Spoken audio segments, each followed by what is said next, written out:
रुझान जो आ रहे हैं उस रुझानों के बिल्कुल इतर है। शुरुआत में कांग्रेस पार्टी आगे चल रही थी और अब जो रुझान जो है वहां पे कांग्रेस पार्टी बहुत पीछे हो गई है और बीजेपी आगे बढ़ती दिखाई दे रही है। हरियाणा की बात करें तो आप तमाम चैनल्स पे देखिए, पहली बार होता हुआ दिख रहा है कि चैनल्स अपने रिपोर्टर्स के जो आंकड़े आते हैं काउंटिंग सेंटर से वो नहीं दिखा रहे, चुनाव आयोग के आंकड़ों पर निर्भर कर रहे हैं। और चुनाव आयोग के आंकड़े चौथे या पांचवें छठे राउंड के दिखा रहे हैं, जबकि हमारे कंट्रोल रूम से 11-11 राउंड के आंकड़े आ चुके हैं।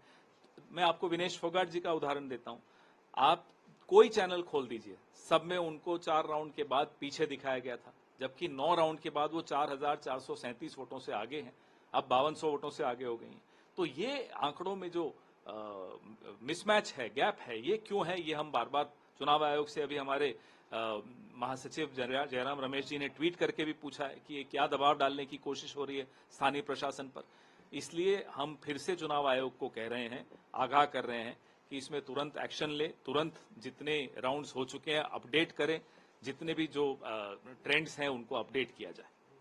सर किस तरीके की आपको खामियां आपको लगता है या क्या होना चाहिए? 11 राउंड हो चुके हैं, 12 राउंड हो चुके हैं, आप अभी छठे या सातवें राउंड पर ही रुके हुए हैं। चैनल्स उसी पर निर्भर कर रहे हैं, चुनाव आयोग के उस पर। रिपोर्टर्स के अपने आंकड़े बाहर आ नहीं रहे हैं। कभी कोई काउंटिंग में ऐसा नहीं होता कि रिपोर्टर्स के अपने आंकड़े बाहर नहीं आते।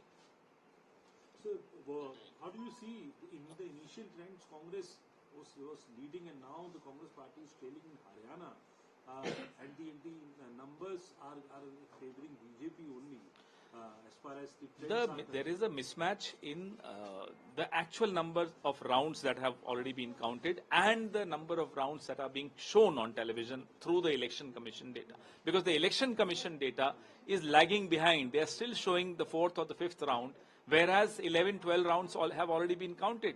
Our General Secretary Communication has already tweeted to the Election Commission asking questions. Are they trying to put pressure on the local administration by delaying display of and uploading of data? But sir, if we see Jammu and Kashmir, they are giving the live numbers, live trends. Yeah, so see the mismatch between Haryana and Jammu and Kashmir. In Jammu and Kashmir, you are getting live data as for with every round that is being counted, but in Haryana it's not so. Why?